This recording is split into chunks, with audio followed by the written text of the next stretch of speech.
Hello everyone. देखो बात करते हैं 60 डे में अगर आप गेट कट ऑफ क्लियर करना चाहते हैं। देखो बात यहाँ पर कट ऑफ की हो रही है कि आपका कट ऑफ निकल जाए। ठीक है, बात ये नहीं हो रही कि आप टॉप 100 में रैंक लाएंगे या टॉप 200 में लाएंगे। तो इस वीडियो को आप तभी देखें जब आपको सिर्फ कट ऑफ करनी है। बाकी अगर आपकी तैयारी पहले से अच्छी है तो आप इसको ना देखें, आप स्किप कर दें। ठीक है, 60 डे में गेट कट ऑफ निकल भी सकती है, नहीं भी निकल सकती है। कोई गारंटी नहीं है कि ये प्लान बिल्कुल काम करेगा, कोई है। ठीक है, वैसे मेरे अकॉर्डिंग अगर मैं बोलूँ तो 60 डे में गेट कट ऑफ निकल सकती है। ठीक है, लेकिन उसके लिए कुछ कंडीशन आपको यूज़ करनी पड़ेंगी तभी निकलेगी। गारंटी नहीं है, हर बच्चा हर कोई नहीं निकाल पाएगा। जो वाकई सीरियस होगा, जो चीज़ों को समझेगा वो निकाल सकता है। और जिनकी तैयारी पहले से अच्छी चल रही है वो लोग ना देखें। अब 60 डे का मतलब ये हो गया कि अगर आप आज से या कल से तैयारी चालू करते हैं, ठीक है, 15 फेब को हमारा एग्ज़ाम है ईसी का। ठीक है, तो हम ये मान लेते हैं हमारे पास सिर्फ 60 डे बचे हुए हैं और 60 डे में अगर मुझे तैयारी करनी है तो मेरे को क्या करना पड़ेगा कि मेरी कट ऑफ निकल जाए। मतलब मेरा मार्क्स जो है वो 25 से 30 तक अगर आ जाता है तो मैं मान के चलूँगा कि मेरी कट ऑफ निकल जाएगी। ठीक है, एक आध नंबर ऊपर नीचे हो सकता है। तो कैसे हम 60 डे में प्लान कर सकते हैं ये? तो इसमें देखो, आपको सबसे पहले आप ये जान जान लो कि आपको बहुत मेहनत करनी पड़ेगी। बहुत मेहनत, आपको बहुत ज़्यादा लेवल पर आपको हार्ड वर्क करना पड़ेगा। ठीक है, ये दूसरी चीज़ ये है कि आपको 2 महीने तक कट ऑफ रहना पड़ेगा लोगों से, क्योंकि आपका ज़्यादातर टाइम, इसलिए बोल रहा हूँ क्योंकि ज़्यादातर टाइम आपका स्टडी में जाएगा। ठीक है, तो आपका अगर आपको 10 मिनट भी मिल रहे हैं तो आप वो स्टडी में डालेंगे। ठीक है, ये चलो तो अब प्लान करते हैं। तो देखो सबसे पहली बात है कि हमको एक मेजर सब्जेक्ट पकड़ना है, एफटी, जो कि बहुत आसान होता है। सब्जेक्ट बहुत बड़ा है क्योंकि यहाँ से 15 नंबर का फिक्स है, 15 मार्क्स यहाँ से फिक्स आते हैं। एफटी आपको पकड़ लेना है। अगर आप अभी से तैयारी करना चालू करोगे तो आप एफटी उठाओ। ठीक है, एफटी आप पर डे अगर आप 6 आवर भी पढ़ रहे हो, 6 से 7 आवर पढ़ना पड़ेगा। आप 2-3 घंटे में काम नहीं होगा, आपको 6 से 7 घंटे देने पड़ेंगे।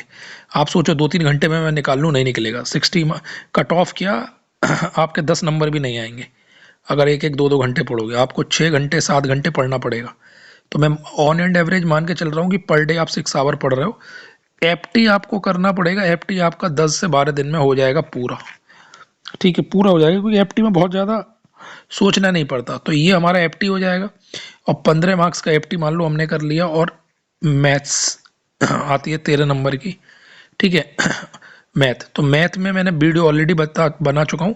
इंपॉर्टेंट टॉपिक बस कर लेने मैथ की। अगर पूरी कवर नहीं हो रही, पूरी कवर हो जा रही है तो कोई दिक्कत नहीं है, लेकिन मैथ इंपॉर्टेंट टॉपिक कर लेने और पीवाईक्यू लगाने हैं। एफटी के भी पीवाईक्यू ही लगाने हैं। ठीक है, क्योंकि अब हमारे पास टाइम नहीं है कि हम कुछ और एक्सपेरिमेंट करें, पीवाईक्यू ही लगाने हर सब्जेक्ट के। तो इंपॉर्टेंट टॉपिक आप करोगे तो आपका मैथ कवर हो जाएगा, एफटी कवर हो जाएगा। टोटल मार्क्स आपके बनेंगे 28। अब आप 28 में से 28 तो ला नहीं पाओगे। अगर आ जाते हैं तो बहुत बढ़िया, लेकिन मैं मान के चल रहा हूँ आप 28 में से 28 नहीं ला पाओगे। ठीक है, एक आध क्वेश्चन छूट ही जाएगा। तो अगर मैंने इसमें से 23 मार्क्स भी गेन कर लिए, दोनों सब्जेक्ट से मिलाकर 23 भी गेन कर लिए, तो मुझे 30 मार्क्स के लिए कितना चाहिए? 30 मार्क्स के लिए मुझे चाहिए 7 मार्क्स। और अगर कट ऑफ 25 जाती है तो मुझे सिर्फ 2 नंबर चाहिए। ठीक है, इतना कुछ मैंने कर लिया 1 महीने में, 1 मंथ में।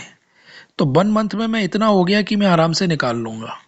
ठीक है, लेकिन ये मैं जो समझा रहा हूँ ये कहना आसान है, लेकिन जब आप करने बैठोगे तो ये उतना ही हार्ड लगेगा। लेकिन उस बच्चे के लिए हार्ड नहीं लगेगा जो बच्चा ये बना चुका है अपने मन में या अपने माइंड में, ये उसने फिट कर लिया है कि मुझे इस बार गेट निकालना है, कट ऑफ से ऊपर जाना है। उसके लिए दिक्कत नहीं आएगी। आप सिर्फ सोचते रहोगे तो आपके लिए हमेशा दिक्कत रहेगी। जिसने ये ठान लिया है कि मुझे निकालना है, चाहे मैं अपना पूरा एफर्ट दूंगा, चाहे मेरा नंबर कम आ जाए, लेकिन मैं पूरा अपना 100 नहीं, मैं 100 एफर्ट नहीं दूंगा, मैं 200% एफर्ट दूंगा। मतलब ये होगा कि अगर मुझे 5 मिनट भी खाली मिल रहे हैं तो मैं 5 मिनट जो है वो अपना स्टडी में डालूंगा। ठीक है, इधर उधर की बातें नहीं करूंगा 2 महीने तक। तो मैं 23 मार्क्स तक पहुंच गया। ठीक है, किसी बच्चे के 22 भी आ सकते हैं, कोई बच्चा 20 भी ला सकता है। ऐसा नहीं है कि 23 मैंने बोल दिया तो 23 आएंगे, आपके 20 भी आ सकते हैं, हो सकता है और ज़्यादा क्वेश्चन आपके गलत भी हो जाए। और ऐसे भी पॉसिबिलिटी है कि कोई बच्चा इतना अच्छा हो कि वो 28 के 28 भी मार सकता है। ठीक है, ये तो ऑन एंड एवरेज हम 23-22 के आसपास चल रहे हैं कि हमारे इतने नंबर आ जाएंगे 2 सब्जेक्ट से। अब अगला, अगर आप इलेक्ट्रॉनिक्स या इलेक्ट्रिकल से हैं तो अगला सब्जेक्ट आपको जो पढ़ना है वो पढ़ना है नेटवर्क थ्योरी। ठीक है, या तो आप इसको पहले पढ़ लो या इन दोनों को कंप्लीट करने के बाद पढ़ लो, नेटवर्क थ्योरी, और उसके बाद आपको पढ़ना है डिजिटल इलेक्ट्रॉनिक्स।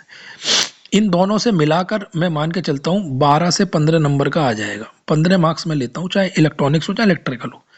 15 नंबर का ये दोनों सब्जेक्ट, और दोनों सब्जेक्ट ईजी हैं, बहुत जल्दी हो जाएंगे, ज़्यादा टाइम नहीं लेंगे, 12-12 13-13 दिन लेंगे ये दोनों सब्जेक्ट। 15-15 दिन भी मान लो तो 1 महीने में ये हो जाएंगे। ठीक है, तो 2 महीने में आपके 4 सब्जेक्ट हो जाएंगे। ठीक है, जिससे टोटल अगर मैं मानूँ तो टोटल मेरे जो मार्क्स आ रहे हैं वो 28 तो पहले से आ रहे हैं, और इन दोनों से मैंने 15 ले लिया है। ठीक है, तो 8 5 13। ठीक है, और एक हमारा कैरी आ गया, और एक आ गया 4, 43 मार्क्स का हमारा तैयार हो रहा है। ठीक है, ऑन एंड एवरेज 43 का। लेकिन 43 में 43 नहीं आएंगे हमारे, हम ये मान के चलते हैं पहले में हमारे 23 आ गए, और दूसरा 15 जो है 15 मार्क्स में से हमने ऑन एंड एवरेज मान लेते हैं 10 नंबर और निकाल लिए। ठीक है, हो सकता है कोई 9 निकाले, कोई 8 निकाले, तो मेरे जो मार्क्स बनेंगे वो 33 मार्क्स बन रहे हैं। इसमें भी प्लस माइनस 1 हो सकता है, तो मैं ये मान के चल रहा हूँ कि हमारे 31 ऑन एंड एवरेज मार्क्स बन रहे हैं। तो 4 सब्जेक्ट से मैं सब कुछ काट के चल रहा हूँ, बिल्कुल नॉमिनल चल रहा हूँ, तो मेरे 31 मार्क्स बन रहे हैं, जो कि हमेशा कट ऑफ से ऊपर ही है। ठीक है, तो अगर ये 4 सब्जेक्ट आप ढंग से कर लोगे ना, कोई भी अगर बिगनर है, कोई बच्चा जो अभी से भी तैयार करता है और इन चारों सब्जेक्ट पर फोकस कर लेता है, लेकिन शर्त ये है कि आपको यहाँ पर ऐसा नहीं होगा कि आप 2 घंटे पढ़ें और ये काम हो जाएगी, कभी नहीं होगा, कभी नहीं होगा। आपको सोचना नहीं है, सिर्फ एक्शन लेना है। ठीक है, वही बच्चे ये प्लान को यूज़ करें, वही स्प्रिंट यूज़ करें जो 6 से 7 घंटे पर डे दे सकते हैं पढ़ने के लिए।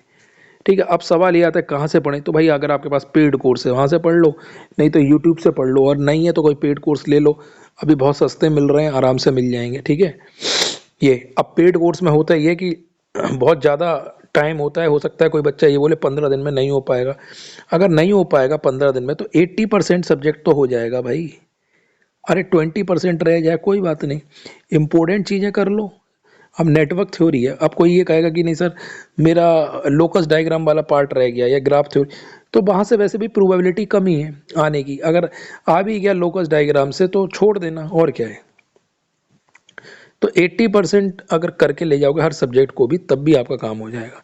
तो आप कोई ये शिकायत ना करे कि सर 150 घंटे का हमारा सब्जेक्ट है और हम 15 दिन में सर कैसे करेंगे या 12 दिन में। अरे भाई कोई बात नहीं, 150 घंटे में बहुत सारी चीज़ें सर लोगों ने ऐसे भी तो पढ़ाई होंगी, जैसे न्यूमेरिकल सेशन होंगे, आप उनको स्किप कर सकते हैं। ठीक है, तो आप ऐसे करके कर सकते हैं, थोड़ा दिमाग लगाना पड़ेगा आपको, हर एक चीज़ पकी पकाई नहीं मिलेगी। आप सोचो कि बिल्कुल पकी पकाई ऐसे मिल जाए, अगर ऐसा कोर्स होता तो मैं खुद आपको रिकमेंड कर देता ये वाला कोर्स ले लो। ठीक है, बहुत सारे लोग क्रैश कोर्स को रिकमेंड करते हैं, मैं थोड़ा क्रैश कोर्स से बचता हूँ, क्योंकि मैं जानता हूँ क्रैश कोर्स में वो सारी चीज़ें नहीं पढ़ाई जाती जो कि एक बच्चे को नीड होती है। उन लोगों के लिए ठीक है जो पहले से तैयारी कर रहे हैं, जिनका सिलेबस हो चुका है, जो रिवीजन मोड में है, उनके लिए क्रैश कोर्स ठीक है। लेकिन जो पहली बार पढ़ रहे हैं, जिनके पास टाइम सिर्फ 2 महीने का है, वो बच्चे कैसे करें। तो उनके लिए 4 सब्जेक्ट पढ़ना, थोड़ा दिमाग यहाँ पे ट्रिक यूज़ करनी है, अपना दिमाग से ट्रिक ही रहना है। ठीक है, एक्टिव रहना है, बिल्कुल पकी पकाई चीज़ें नहीं मिलेंगी। आप सोचो कि बस आपको एक रोड मैप मिल जाए और आप चलते रहो, ऐसा नहीं होगा। आपको ऊबड़ खाबड़ रोड मिला हुआ है, इस पर आपको संभल के चलना होगा, अपने दिमाग लगाना पड़ेगा।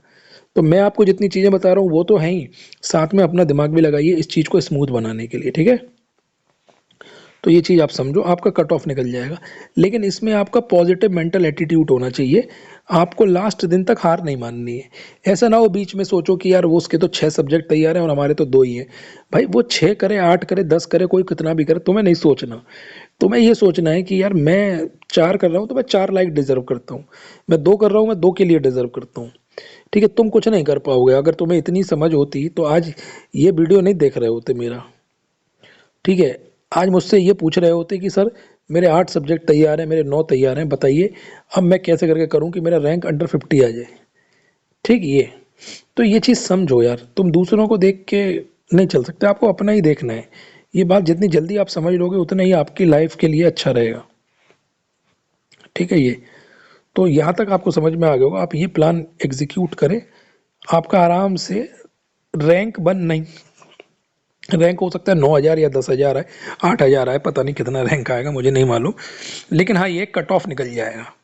ठीक है कट ऑफ निकल जाएगा। तो जैसे बच्चा कुछ कुछ बच्चे ऐसे भी होते हैं कि बस वो ये बोलते हैं कि सर हमारा कट ऑफ निकल जाए बस, और उसके बाद हमारे 25 या 26 नंबर आ जाए, हमारा कट ऑफ निकल जाए और हमको कोई एनआईटी भी मिल जाएगा छोटा मोटा, तो हम वहाँ से चले जाएंगे, एमटेक कर लेंगे। वैसे भी हमने बीटेक में बहुत अच्छा करा नहीं है, आप सोच रहे हैं एमटेक मिल जाए।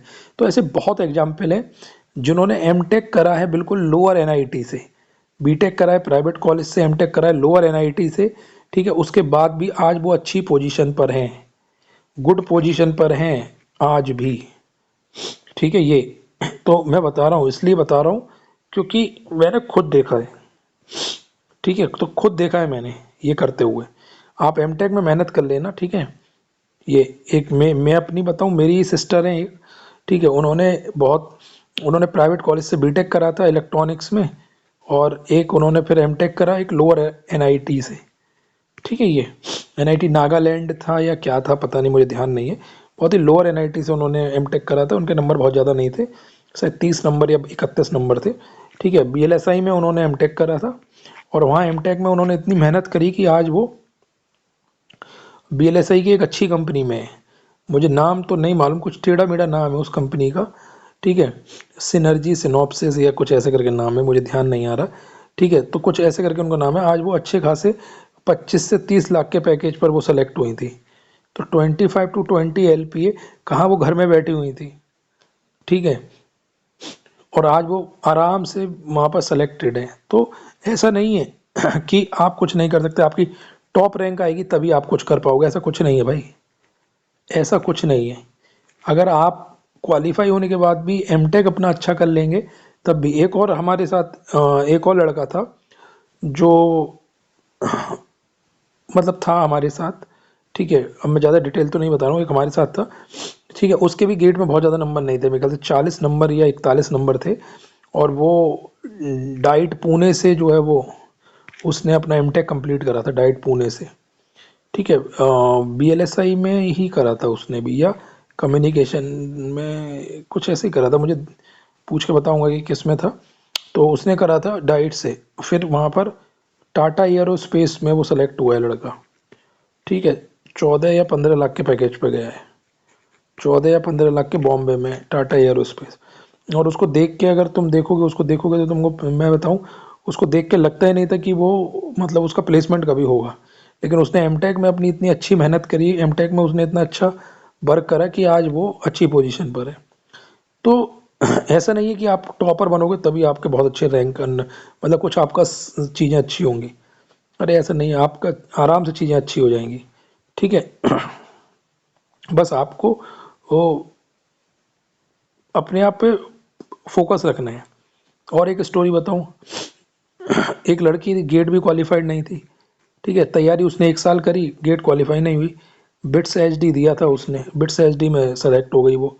ठीक है प्लानी से उसने एमटेक करा, ठीक है प्लानी से उसने एमटेक करा, बिट एचडी से सेलेक्ट हुई थी, गेट में उसके मतलब नहीं हुई थी कट ऑफ, और बिट्स प्लानी में सेलेक्ट हो गई, प्लानी से एमटेक करा, फर्स्ट ईयर शायद 3rd सेमेस्टर था, और पता नहीं इंटेल में सेलेक्ट हो गई यानी किस में सेलेक्ट हो गई वो, उसका मैसेज आया था, मैं देख के बताऊंगा, इंटेल में या किसी एक में सेलेक्ट हो गई, किसी बीएलएसआई में। ठीक है भाई गजब कर दिया। तो ऐसा नहीं है कि यार कि मतलब गेट में तुम्हारे अंडर 10 रैंक आएगी या अंडर 100 आएगी तभी तुम्हारा करियर बनेगा, ऐसा नहीं है। बस आप गेट क्वालिफाई तो करो, आप क्वालिफाई करो, आप अपनी मेहनत डालो उसमें, आप उसमें अपनी चीज़ों का एफर्ट डालो। जब तक चीज़ों का एफर्ट नहीं डालोगे, चीज़ें नहीं डालोगे, कुछ नहीं होगा।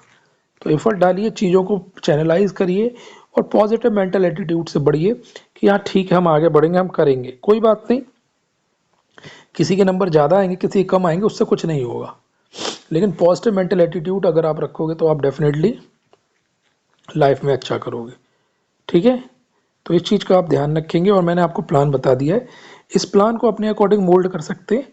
और एक बार ट्राई जरूर करो, दम जरूर लगाओ, मेरे कहने से आप दम लगाओ, देखो चीज़ें बदलेंगी। ठीक है स्पेशली वो बच्चे जरूर दम लगाएं जो कहीं भी Tier 3 कॉलेज से पढ़ रहे हैं और उनको लग रहा है कि ना उनका प्लेसमेंट हो सकता है, और आगे उनको लग रहा है कि भाई अब कुछ नहीं हो पाएगा, वो लोग ज़रूर दम लगाएं।